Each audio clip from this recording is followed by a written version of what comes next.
Yes, well, it depends if Facebook refuses, if this committee does indeed suggest that Facebook reveal, for example, its algorithm or how exactly the algorithm prioritizes some information over other information, then yes, Facebook will have to face the law or cease operation in Israel.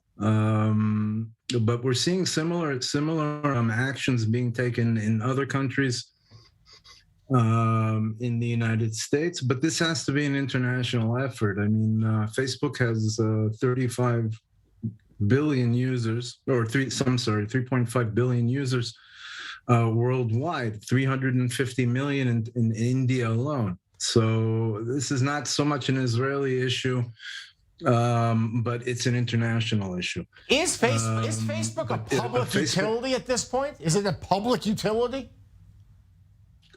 It's a public utility with little to no regulation controlling it. So when we drive in a car, as Frances Haugen said during her testimony in Congress, the whistleblower from Facebook, I mean, when we had seatbelts, when we developed seatbelts, and we realized that seatbelts saved lives, and the state decided to mandate seatbelts, we saw that as a good thing. The same thing with Facebook.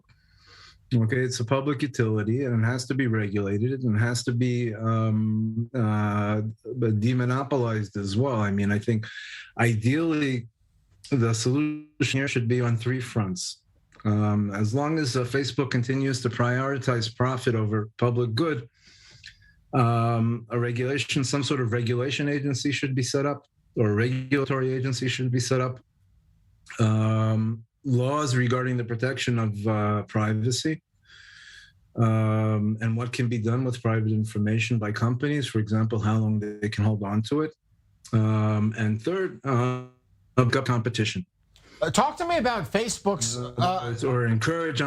encourage competition. Yes, about the idea of encouraging competition. I want to ask about that. That this is the algorithm, the famous algorithm, or some of this is closely guarded proprietary secrets. Facebook has competition, some competition from other social media companies. As a private company, doesn't Facebook have the right for its own business and for its own growth to keep these secrets, to keep them close to the vest, as they say?